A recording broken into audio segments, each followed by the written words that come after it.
Hey guys, and welcome to another episode of Woke by Accident Podcast. It is a weekly chat about socially conscious topics impacting the culture. On this episode, we are joined by Sambaza, host and creator of the Sambaza Podcast. Like, I've came across a lot of people that are like 75 and they can't move like they want to, right? And it comes from like the eating habits or indulging in other things as well that puts a lot of strain on your body. So I myself, I want to live a long time, as long as God's willing. So I try to put things in place to allow me to do that. And it translates just like into the business. I want my business to prosper. I want it to be in 15 years that, hey, I can sell this or I can pass it on to a family member. But it's something that I built that allowed me to be in the place that I want to. So eating the right foods may seem funny to a lot of people, but once you get into it, it only makes sense. Like, oh my goodness, I can't believe that I wasn't eating like this for a long time. Hey guys, so welcome to another episode of Woke by Accent Podcast, a weekly chat about socially conscious topics impacting the culture. We are happy to have our most favorite co-host, Sambaza, host and creator of the Sambaza Podcast. He is a 3-time nominee for Best African Diasporan Podcast by the APVA. He is from the Republic of Kenya in East Africa, and his podcast has been featured on Jollof Radio Media, and he was most recently a presenter at the 2024 Afros and Audio Podcast Festival. Welcome, Sambaza. Thank you, Jen. I'm here. How are you doing today? Hanging in there pretty good. Okay. Good to see you. All right. So I guess we're past our travel mode on the last time we were talking about travels, but you have some upcoming travels coming up. Yeah, in January, I'm supposed to be doing the Pichakucha at the Podfest movement in Orlando, Florida. I got the chance to be there for this time. This will be my first presentation, and I'm hoping to knock it off and be great. And this is at a podcast festival, or what is this exactly? Yes, it's a podcast festival that I'm going to be at. Okay, and kudos on that. And you said it's called what again? It's a Podfest movement. It's called Pichakucha, which means chit chat. Pichakucha, it means chit chat in Japanese. So you got 5 minutes, you have 20 slides, and you have to roll all those 20 slides within those 5 minutes. Okay, nice. So, good luck with that. Oh, That'll be at the top of the new year, right? yeah, can you imagine that? That would be awesome. Yeah, definitely a fun way to begin the new year. So we'll bring it up again as we get closer. Maybe you can give a sneak peek at some of your visuals or something like that. But Yeah, okay. yeah. I'm coming up with what I need to do, the slides and everything, and then the topic, everything will be ready by then. Awesome. Well, we have a great show for you guys. Again, we do have a special guest, and we will be talking about the entrepreneurial journey. We've mentioned this before a few episodes back and had a small business owner, but we definitely advocate for our small business owners. And so we definitely want to revisit this topic and talk more about it. Being a small business owner ourselves, in addition to all the things, something that, definitely I feel is important. Thoughts about today's show and Um, our guests? well, what I'll say is today's show sounds like it's going to be one of those episodes where we learn how to incorporate, small business into a part of our lives, and also how to start off businesses and how to engage with our clients and taking the leap. Remember a couple of episodes ago, we talked with somebody who took a leap of faith. I think this is one of the things that we're going to experience today and listen again, having the leap of faith in terms of making that jump from corporate to having your own business. Definitely. So I'm really excited to hear more about that because, it's not an easy thing to take that leap. So, as we approach a new political climate and New Year's coming, let's have these conversations. So I'm here for it. And with that, we will introduce our guests.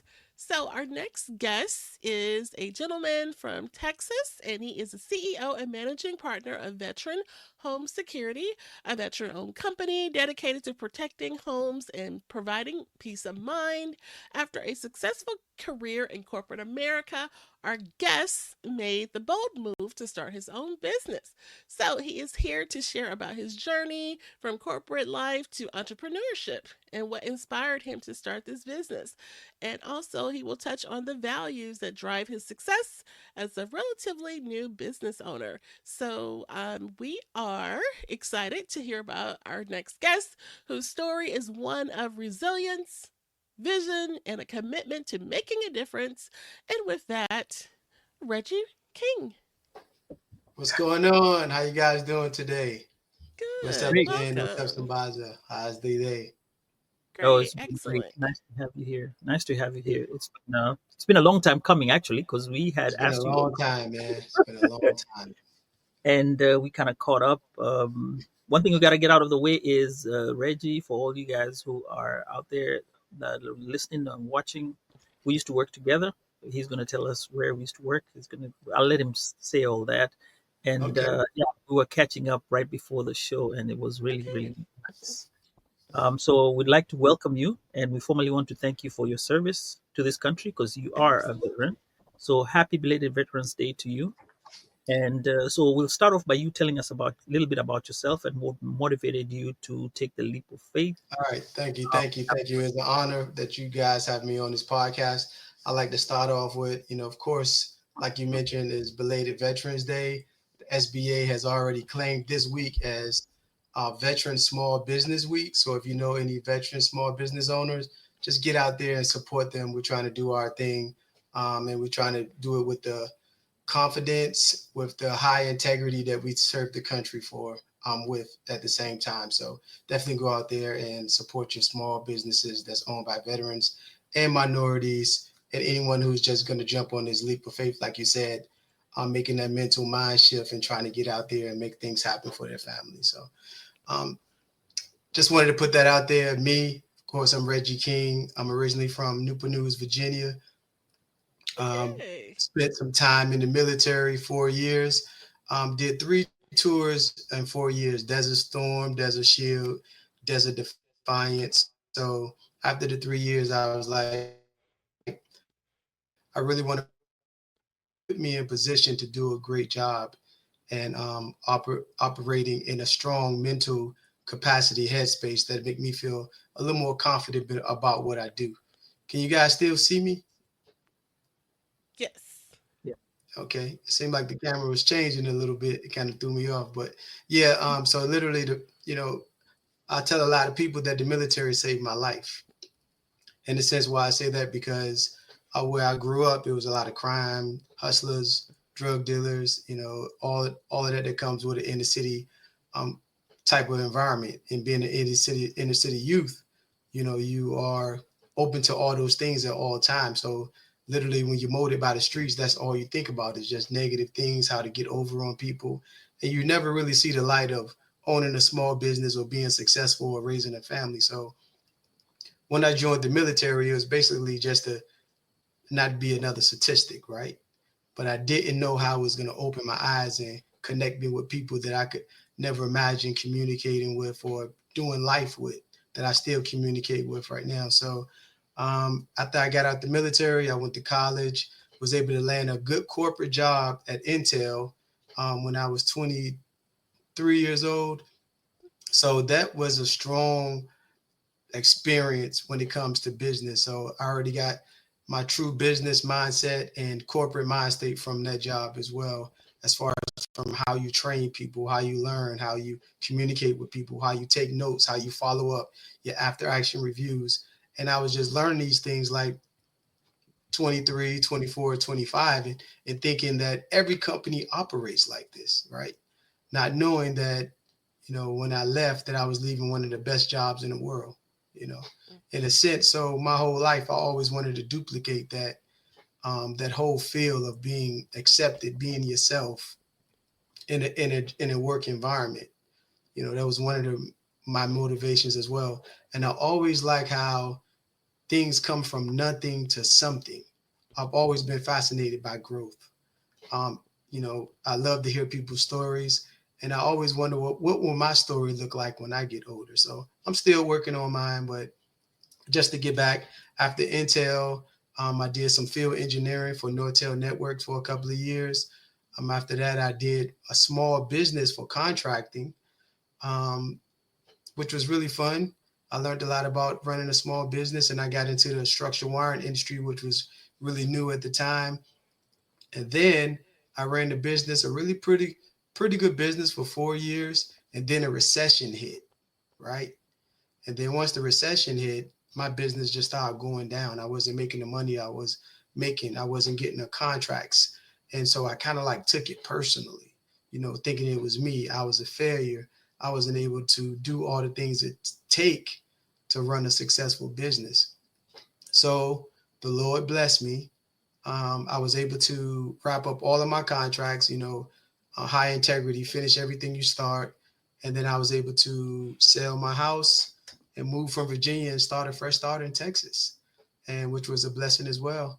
And that's where me and Sambaza's path crossed. I got hired at Verizon in 2006, um, still with the entrepreneur mind state. So I literally said, hey, I'm going to go to this company and I'm going to work it like it's my business. I'm going to stay out of everybody's business, try to be a light of, in every environment, just try to make everything better, processes, meetings, just try to improve on everything I come across. And I just kept that mind state. And I met some pretty smart people there, some pretty motivated people there, but I still didn't feel like it was home for me. And home is not just where you live, it's where you operate and is where your heart's at. So I just didn't feel that Verizon was the spot for me. Even though I grew a lot there, I had the ability to do a lot of training, learn sales, which was one of the points that I said, hey, if I had a sales department in my first business, it would have been a lot more successful. So I took a lot of sales training when I was at Verizon, and I also took it on myself to try to teach sales to people, even though we wasn't in a sales environment. That allowed me to transition to my next position. That allowed me to transition into security sales. Mm-hmm. And from that, I did security sales for like 2 years. And after 2 years, I went into the corporate management. I became a director of sales, and I opened the Austin, San Antonio market for a pretty good company that's there in Dallas. So, and from there, I kept that same mentality. Every room I'm in, I'm trying to bring positive light. Every process I come across, I'm gonna try to make it better. Any people I come across, I want to give them the energy to allow them to move forward stronger and achieve their dreams. And and of course, with the company that my previous company, I was able to learn that, get better at it, and then once again, it wasn't home. So literally, I felt at that time if I wanted a true home, I had to create it. And so from that point, I reached out to the closest people that I love, my two best friends, my sister and my wife, and I told them what my vision was. The funniest thing is that I started with an origin story. Mm-hmm. I gave them a story of what our company would look like in 15 years if somebody presented it to us to give us some sort of award or, just some sort of appreciation for what we've done. And I say, so if you listen to this story, in order for us to get to here, it's going to take a lot of hard work, a lot of sleepless nights, a lot of dedication, family arguments, friend arguments, disagreement, all of those things we're going to have to go through. So we're going to have to make sure that we're prepared mentally before we do this journey together. And everybody was on board. So we decided not to go the LLC route. We went LLP as a partnership. And it kind of falls in line with the African proverb that says, if you want to go fast, you go alone. But if you want to go far, you go together. So that's one of the things that we connect with and try to just grow together as people and make it a home. Like I said, I was looking for. I wanted my career to be a home, not a place that I'm helping somebody else build something, that sometimes I have to tone down my personality, or even my ideas are not truly respected 100%, or sometimes my ideas are stolen and refabricated as someone else's ideas. But when you're home, none of those things happen. And that's where we're at now. We're in our first year.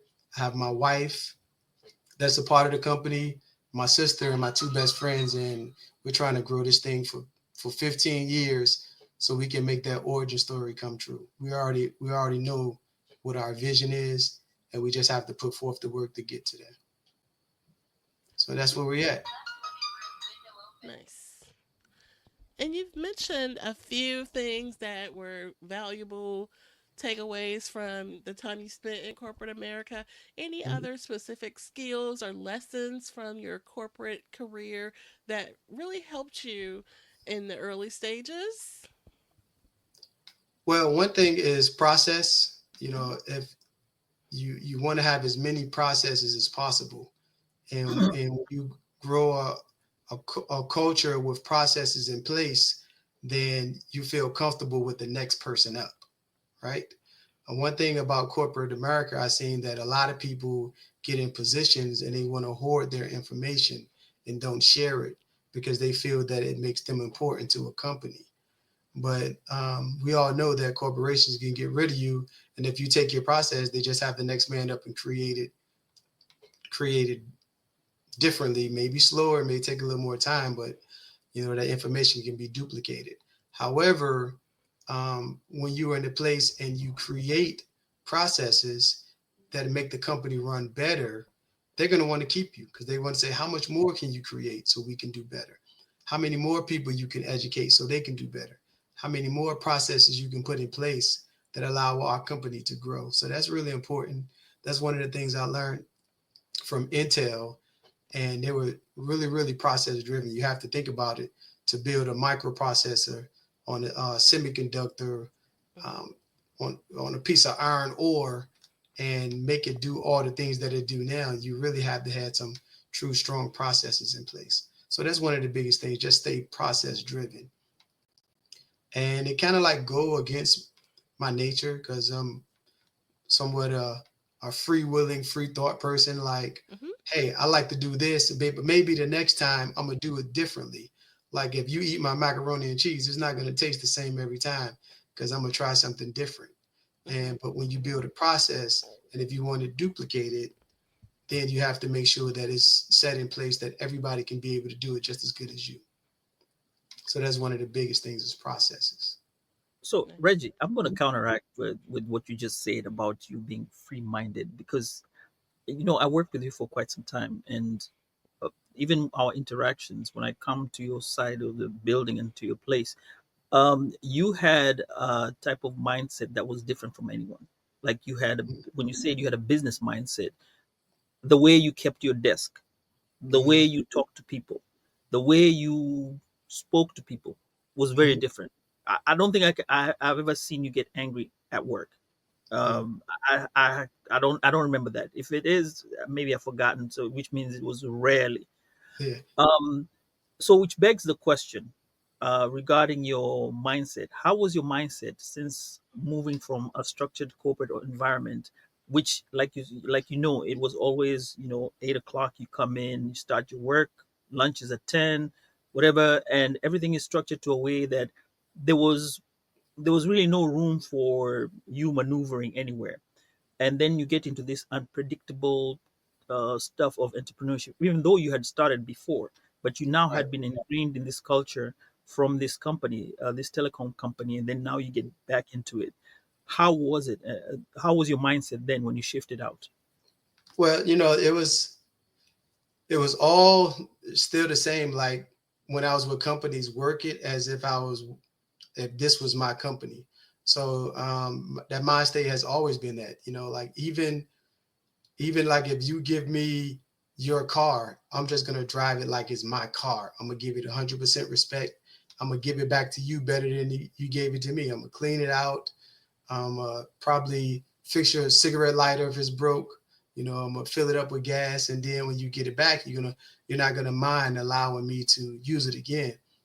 So by having that mindset in corporate America, you take that extra mile for you, but they're going to benefit from it.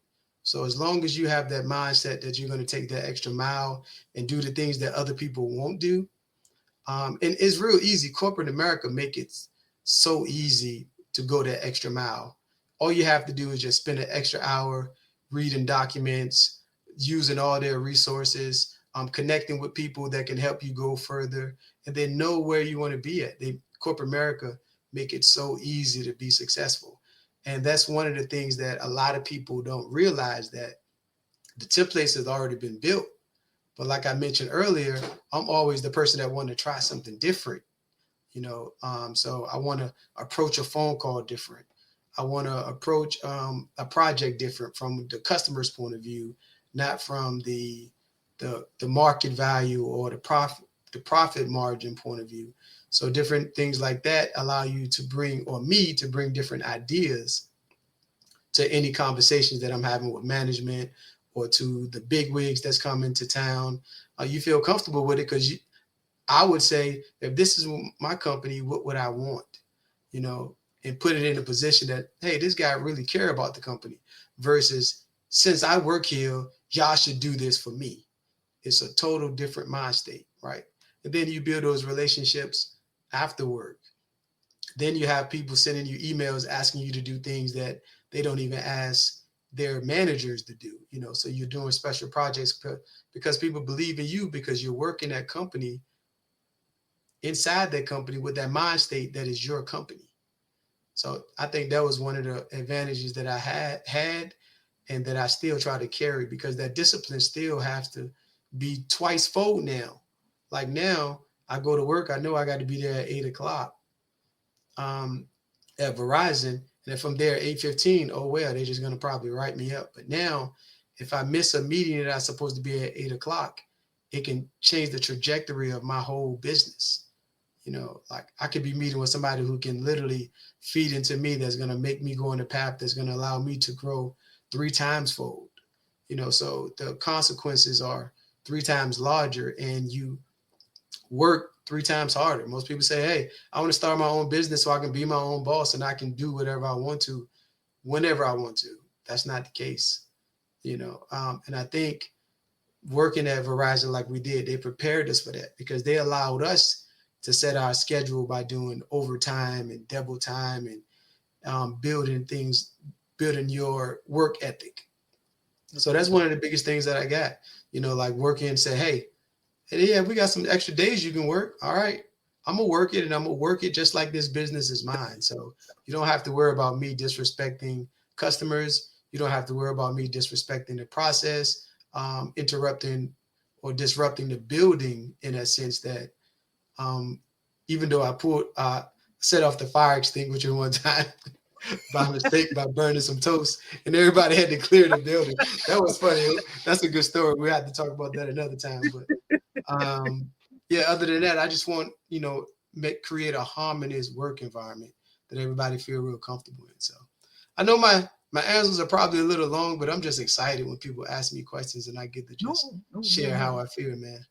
Just we want to hear that, and I'm sure our listeners and our viewers would want to hear that, because if it's a short answer, it doesn't really give the meat of the meat of everything. You want to get the whole scenario, and we appreciate that. Right. Well, I'm glad we didn't get a fire. It would have been some couple of days off. Yeah. So the water came down, the fire truck came, and everybody trying to figure out what's going on. And I'm like, God, man, I left something in a toaster. It's all good. Nobody got hurt. Yeah. Yeah. Glad. Yeah. Mm-hmm. Hold on, Jen, you're on mute. There we go. Thank you. And so So you are, from my understanding, you are a fairly new business owner.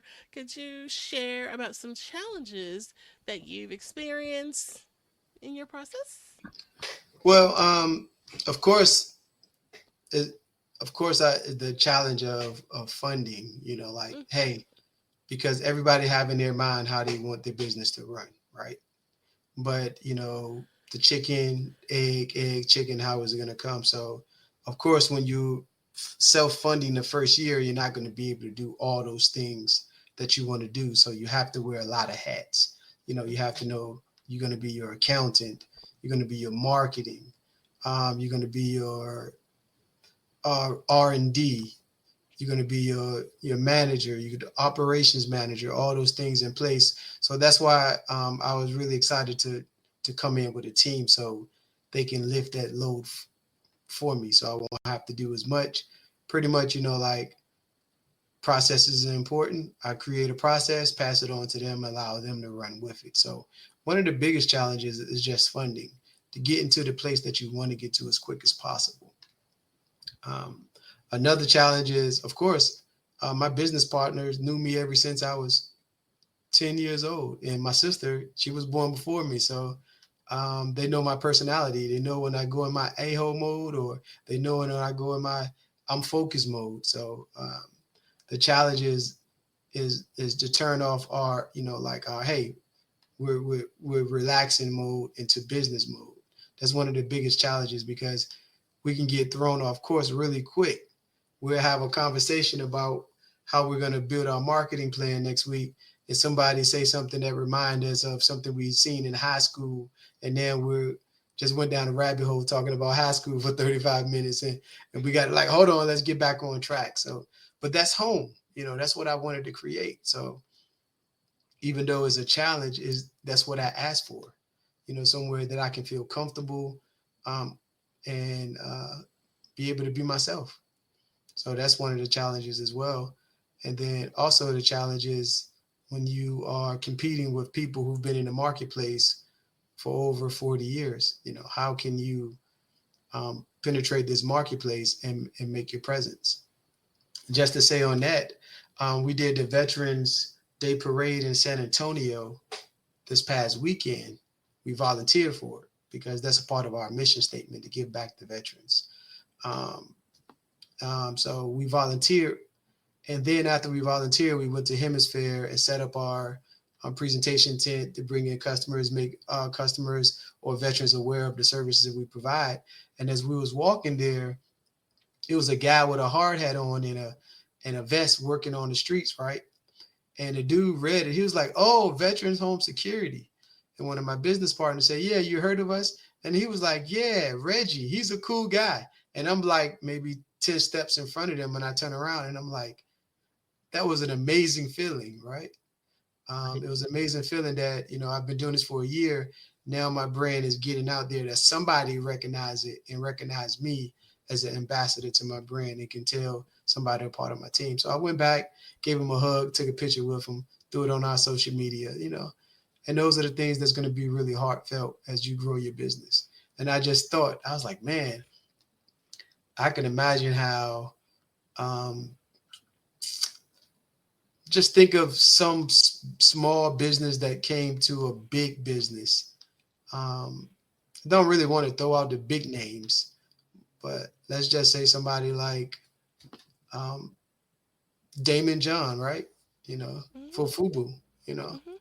Mm-hmm. Just imagine how he felt when he's in his bedroom drawing up different clothes and different ideas and t-shirts. And next thing you know, somebody you go to Times Square and somebody got on your shirt and you don't know who they are. It's that type of feeling. So, Mm-hmm. I'm ready to welcome that. That's growth. And like I said earlier, that's one thing I love. I love watching things grow. That's what's up. Uh, you were talking about funding as being one of the Mhm. challenge, and I'm really interested in you expounding on that because I'm pretty sure somebody out there who's trying to start a small business. I know people close to me who want to start a business, and um, there's this notion that America, or I've heard this on a clubhouse room where people are talking about it, and people are saying, America loves small businesses, but Mhm. Mm-hmm. small businesses could be from anywhere, and there's a difference between black business and there's a white business, where you now have to differentiate sometimes regarding what kind of funding you would get. As a black business owner, let's go from there. How Mhm. has funding been for you, and what are the channels that have assisted you in trying to get to have ample funding to Mhm. to start off the business? And also, if you can explain about the LLP, how how easy it is to start an LLP, and how the process would be. Two Right. part. So start with the funding part at first. Of course, when within your first year, everybody wants to see what you're gonna do, right? They want to see your processes. They want to see how you operate. They want to see your business plan. They want to look at your numbers, your profit, loss margin, all those things, right? Within your first year. So within your first year, um, your goal should be just making sure your books are right, right? Making sure that your story is strong, and making sure that your pitch is really good, because the better you pitch, the better you're going to get funding. So that's one of the biggest things. And there's a lot of other companies that's out there that can help you with funding within your first year, like the People's Fund, which is really good. Is a Texas fund group that can help you as well. And they literally have a lot of good stipulations in place. But one of the things they kind of like didn't allow us to do it is that they wanted everybody in your partnership to have a job, you know. And I always thought that was kind of like contradicting. If you're going to start a small business, why you want me to be working and having a business at the same time? So it that didn't really make any sense. And all of our partners that wasn't employed, they're retired, military retired. So it was just hard for us to establish that. So one of the things that you may want to consider is that if you're going to do an LLP, everybody has to be in alignment to get the funding, right? But when you do an LLC, only the primary LLC proprietor is responsible for the funding, for like the People's Fund. So it's sometimes a lot easier. Well, all the time is a lot easier to start with an LLC for funding than with LLPs. So that kind of like mix them up together a little bit in that same sense. So even when you see the large entities, there'll still be a LLC before they go into incorporating. Um, but the funding, like we just got out, like I said, we just hit our first year. So our book's looking right. We've shown that the company could be very profitable. Of course, the first year we didn't make any money because we spent more money on marketing, our processes, getting our systems up and running, our back end marketing, and all of that. So um, next year, well, this year, but next year, calendar year, um, we think that we're going to be open to a lot more funding, and we're also practicing for pitch competitions, because you can get money from pitch competitions like 1,000 here, 5,000 there, 25, 25,000 if you win the big one. So if you're a small business, put yourself in alignment for that as well. Just to join as many pitch competitions and apply for grants as well. We're a minority owned company, veteran owned company, small business, um, and we all been in war. So that's going to help on our part. We've already finished the first year, so we're ready to start applying for a lot of other things. So in that first year, I would say just prepare for funding.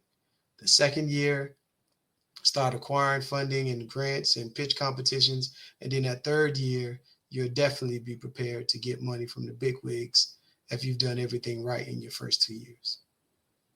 So we shouldn't be starting by going off on a loan from a bank, or you have to have at least some money to fund your business. To Right. Is it 6 months or a year? Which one do you prefer? I know they Let's say do it. 6 months. When you go to business school, they say 6 months. Let's Where you, say like for when you first start your business, and if you have a good plan, like if you spend a lot of times planning it as far as your business plan and all your books look good, that's when companies like the People Fund can help you, because they're not your traditional funding group. They want to fund small businesses, even though they're supported by SBA, and they can do the big 501c loans and things like that. They still want to give you the ability to start off by having some sort of revenue to work with. Okay. Okay. Great. That's great. And this is now interesting. Now we're going to go into the political climate right Right. now.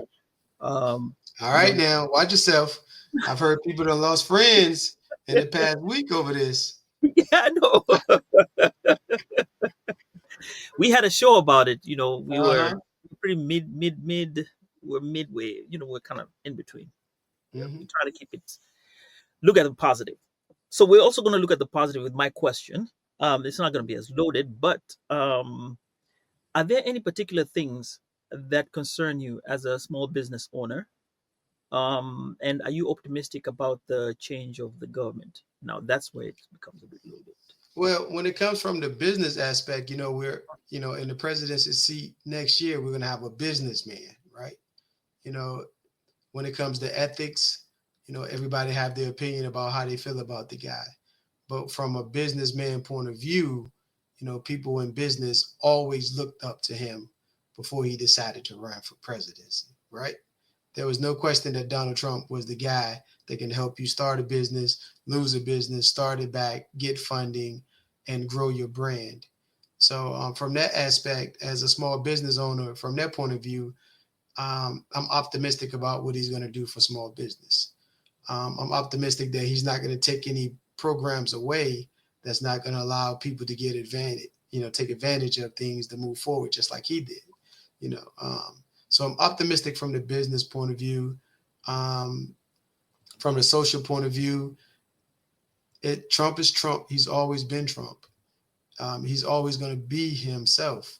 It's all about how his following is going to operate. He's not going to change how he operates. It's about how his following is going to change. And that can affect the climate more than anything. Anything that he put into place, the people around us and how they feel about him being in presidency, again, is going to determine how the country is moving forward. Um, yeah. Great. But as far as business and Mhm. small business, I think that he's going to move the ticker to a more positive climate for small business owners. Okay. Appreciate that. Appreciate that. Hmm. Yeah. And then let's see, Reggie, if you would share and give some words regarding others who may want to start a business. Maybe they're in corporate America and things like that. And, what advice would you offer? Oh yeah. So a business can be started at any particular stage of your life, whether Hmm. you 9 years old or whether you 75 years old, right? Just make sure it's something that you're passionate about, something that does have growth potential. And everybody won't see that growth potential, but if you see it and you can visualize it and you can share your vision with others, then that growth potential becomes true growth. So start off with finding something that you're passionate about. Make sure that you have a great mentor and plan to be a mentor yourself. In order to be a good mentor, you have to be a great mentee. So you have to listen, um, grab that knowledge, and then put it in place, utilize it.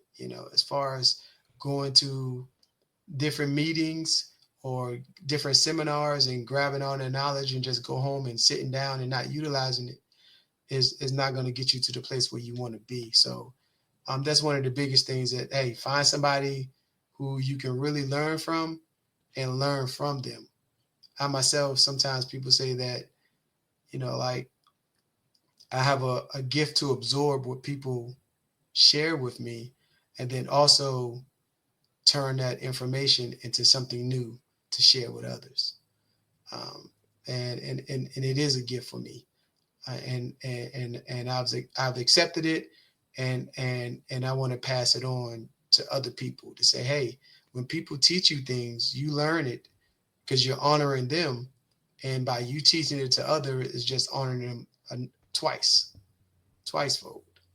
Um, and things that you get and you learn from people, always use it to allow your business to grow positively, and stay away from people that you think is going to disrupt your business in a negative way.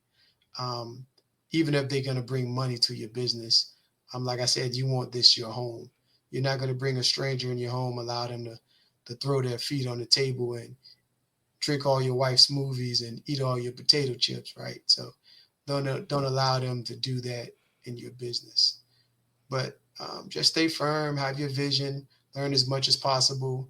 I mean, there's so many people and so many places that you can get information from that I think that at one point entrepreneurism is going to be in the front of everything versus getting a job. Mm. So, and if you do it right, there will be no jobs. It'll be 100% entrepreneurship, and everybody get to eat off the table versus a lot of people eating a lot and some people eating crumbs. That's what I'm talking about. That's what I'm talking about. Now, Reggie, Yeah, you yeah, just gave us everything that I was going to ask about legacy and everything of that sort. However, right. I've been following your journey Mm-hmm.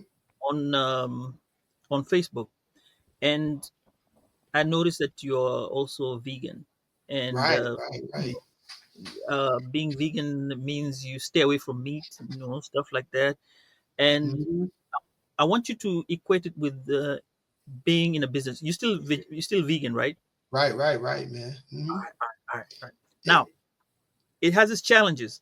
mm-hmm. So now, in terms of that, with the business, how do you keep yourself motivated in challenging times? Like when you see that steak and you're like, man, I gotta have that steak, and you're vegan and you're staying off of it, and this is a commitment you made to yourself, just like the way you make a commitment to a business. This is what I want to bring in profit. I need to wake up early in the morning and do this and this and that. Um, Mm-hmm. Tell us about that. Yeah, and it comes down to discipline. I don't even think I mentioned that word through this whole podcast, but No. that's really, really, really, really important as far as discipline and how you see yourself and how you want to be seen in the future. Like I've came across a lot of people that are like 75 and they can't move like they want to, right? And it comes from like the eating habits or indulging in other things as well that puts a lot of strain on your body. So I myself, I want to live a long time, as long as God's willing. But so I try to put things in place to allow me to do that. And it translates just like into the business. I want my business to prosper.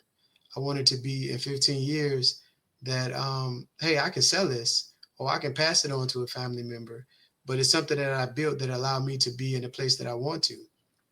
So um, eating the right foods may seem funny to a lot of people, but once you get into it, it only makes sense. Like, oh my goodness, I can't believe that I wasn't eating like this for a long time. I've always been a vegetable person, or I always like to try new foods. Like any country I go to, whatever they eat, I'm eating. I'm sitting down with and trying everything, and so I still do that, but I just do it from a plant-based mentality. Like because everybody still have vegetables. There's no culture that don't eat vegetables, right? Yep. So show me the vegetables y'all eat. Show me the abundance of fruit, the fruit that I've never seen before. So it just allowed me to open up a different mind state with that. And then you just look at all the negative stuff as negative things. Like meat is just negative. It's just like a vibe. And that's to me. But back when we was you probably don't remember what I used to cook on the grill, do you? No, no, I remember that. No, no, Oh no. yeah, yeah. You remember? I used to pull a grill out there. Yeah, yeah. That's why a lot of people don't remember that. I used to cook on a grill. I used to do the jerk chicken, the salmon, Right. sausages, the steaks, and all of that, right?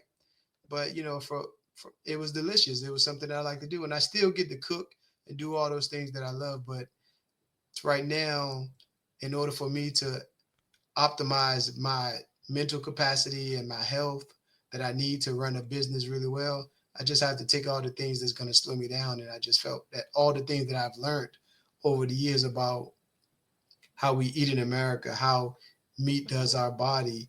And of course, you can eat meat, and do really well. However, you have to eat a really, really good meat. You have to be really, really motivated to discipline yourself to make sure that you're not just eating any type of steak or anybody cooking or all those other things. So I think my level of discipline is a lot easier just saying, hey, I'm just going to eat some good old vegetables versus trying to determine what meats I can eat, which meats I can't, which who got to cook it, how it's prepared, what farm it came from, all those other things. I can just say, hey, this is a fruit, wash it off.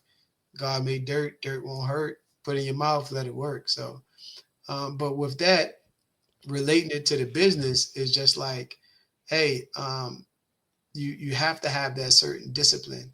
And with the confidence that I've gained by saying, hey, something that I love so much, that's one of the reasons why I came to Texas was for barbecue. Like anytime I smell a barbecue truck, it's just like, like on the freeway, you driving out of town and somebody selling barbecue on the side of the road. I just turn around and got to try their barbecue, in that same sense. But for me to be able to say, hey, if I want to live longer, I got to give up something that I really, really love, then I'm gonna do that. So, and I just felt it was a negative part. Now, once I was able to shake that, I knew I can probably shake anything that was negative in my life. Oh, awesome, Mm-hmm. awesome. Now we got a question here. Mm-hmm. First of all, we got to introduce and welcome to the show Ed Campbell. Ed Campbell says, "Peace, family." The Mm-hmm. next question he says is, "How important is detoxing, and are you familiar with duck flower, and how do you use to detox?" Oh, well, detoxing and fasting, all those things are really, really important. And you got to ask my wife, man. She's the one who choreographed how I eat, what I eat, and what I can prepare. But I never heard of a duck flower, but you can do a segment. I think you guys had a vegetable guy on. We Yeah, did. we Um, had a vegan person on. vegan Maybe you person, can yeah. come and So look. like, Check this out. We can invite your wife to come and tell us, or both of you can come in and tell us oh yeah, about your yeah, yeah, like. add that onto the segment and do a Mhm. whole show about it, and then we can we can share the journey. You can share the journey with us. So, Yeah. but detoxing and fasting is really, really important. Like in October, I just did a I just did a 4-day liquid fast. And I felt a whole lot better. Felt a whole I've lot done better. that too. So I I've- just drank water and juices, Mm-hmm. right? And then after that, I just ate fruit for like another 2 days. And I just let my body allow me to do what it do. I really don't set things like I'm gonna fast for 21 days. I'm saying, hey, now my body feels good. Now, ooh, this peach or this pear or this strawberry is so delicious now compared to when I ate it 6 days ago. So it enlightens your senses of good food. And once you do that and you get your body running on a higher level, you just feel a lot better. You sleep a lot better. Mm-hmm. You communicate a lot better, and you don't mind going to bed early, you know, because your body has done all it could do, and now you're just going to go to sleep to replenish, so you can get up and do it again. So, um, detoxing, fasting is really important, and I encourage everyone to at least fast one time. Even if you start off with like the spiritual Daniel fast, right? When Mm-hmm. you just say, "Hey, I'm not going to eat any processed foods. Everything is going to be whole, and I'm not going to eat any meat for 21 days," and it's it'll change how you feel. In those 21 days, you'll definitely feel different, the- and then you just work from there. But I love vegetables. I love food, and I love preparing food. So it's funny that we got onto that because, like I said, I had some buddies over, my business partners, and other people would help us do our volunteer events, and I'm in the kitchen cooking for them the whole time, you know, and I'm preparing vegetables and I'm preparing food, and I put it in front of them, and they're eating it just like normal. And then I said, "Oh, you want some chicken? We'll just have to order that because we don't cook meat in our house, but we'll just order. You can order you some chicken, you know." But everything else, like my buddy said, I said, "What you want for breakfast, man?" He said, "I want some oatmeal." I said, "What type?" He was like, "I don't care." And he said, the box ones, they got the flavors in it. Like, y'all got those? I was like, "No, we do those ourselves. Let me grab this oatmeal, put it on the stove. You want apple and cinnamon? Grab the basket, grab the apple, peeled it, cut it up, threw it in the pot, threw a little water, a little oil in it, fried it, threw some cinnamon in there, and let it, caramelize. Finish the oatmeal, threw it in front of them, put the apple cinnamon on top. That's your apple cinnamon oatmeal. There's no dry fruit or things like that. So it just allows you to do things like that when you have natural vegetables and fruit in your kitchen. You can just I can whip up anything that everybody buy that's packaged. And I've learned that over the 3 or 4 years that we've been vegan, that I can. Last night, guess what we ate? Fried mushrooms that taste like fish. Fried fish, mushrooms, and it was delicious. I ate it for breakfast, fish and potatoes, well, mushrooms, fishy like. So, we're really good at it. My wife make a great lasagna. I love pasta. Anything that you make, we can probably duplicate it. Went to a burger joint selling Impossible Burgers. They had one that's called the Tryezz Patty. I went home, made some burger stuff together, duplicated it. So I can make this at home. So once you learn and you just may take another 15, 20 minutes. Well, I think like the days on how I used to clean my chicken and clean my meat and clean my fish, I'm winning on this side of this side of the gate. So right. Because So I just made chicken for a long time. For like hours, just getting all the fat out. Yeah, man. That's Thanks for that question as well, man. It's important that you eat and drink and you sleep, so you can be very motivated to do this business or any business that you want to do. Awesome. Now we got some comments here. Not Reggie, but Ed Campbell says, "The meat we eat, don't eat meat." Shaking my head. So it's vital that we understand the source of protein isn't meat. That's true. And then he says, "Best pancakes I've had made from spelt with fresh strawberries, blueberries on the top. Listen to me, so delicious. LOL." So delicious, man. So delicious. Like my wife can make some pancakes. She make like banana-based pancake with some almond flour and coconut flour and all those things. And man, it delicious. So yeah, he's right. And there's a couple of books out there. Like one book I read called Proteinaholic. It just shows like that is a part of the culture now. Like when you go get your Chipotle bowl, or if you go to some of those places where they make your food on the line, they say, what's your protein? And what they're literally saying is like, what's your pig, or what's your cow, or what's your chicken? But they just change it to protein. And I can say, no, I want some mung beans. Those mung beans are my protein. Or I want some black beans, or all those other true things that you can get your proteins from. That you digest better, and it doesn't leave anything that can cause cancer in your body. So, for sure. So yeah, you're right. He's 100% right. Like most people say, hey, you keep your weight. Like I stay between 170, 175, and I just had my vitals taken like 2 weeks ago. Perfect, like a 35-year-old man, and no lack of protein. Out of anything is probably, us as Black people, we need more time in the sun, So they say, make sure you get your vitamin D. But it's like, it's too hot in Texas. We don't want to go outside. But that's why in the morning I go out, sit on the back porch, eat my fruit, and just let that sun get a part of me. So different things like that. That's really important. Vitamin D as well. That's right. But thanks for that, Ed. And he said, what's the best way to stay hydrated? Yeah, I need my wife up here. But living fruit, man, living water coming from fruit, coming from vegetables.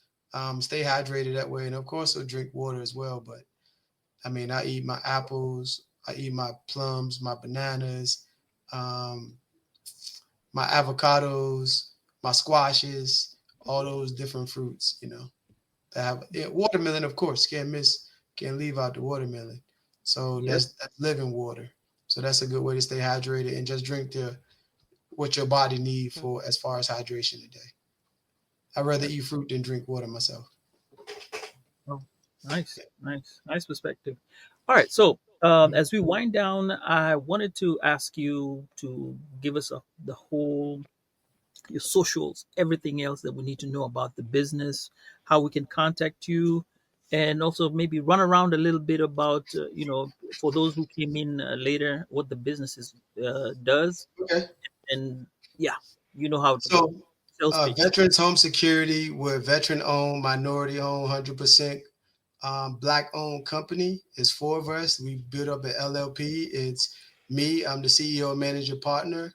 I have my wife. She's the VP of outreach and community service because we definitely want to stay connected. I have my sister. She's the director, VP of HR. Her name's Tammy King. My wife's name's Luana King. Well, my sister go by Tammy Robinson now, but she's my sister. I still call her King, right? And Let's then I be have my best friend, Derek Bell. He's the VP, Director of Sales. And Dwayne Thomas, he's just all about expanding our business. So he's the VP of expansion. He's already got us into 3 markets and a different state. So we're doing this together as a group. Our mission is to provide a peace of mind to homeowners by delivering top-notch, reliable, customized home security systems at an excellent value, and to give back to the community and the veteran community at the same time. You can reach us at www.veteranshomesecurity.com, on IG, Veterans Home Sec, and on Facebook, Veterans Home Security, or you can just give me a call. My number is 210-584-5656. Just holler at me and I can get you plugged in what we're doing. And of course, if you're looking for some side money or if you need a new career that can be prosperous, because we've seen people in this industry make millions of dollars and hundreds of thousands of dollars. So that's what we're trying to teach.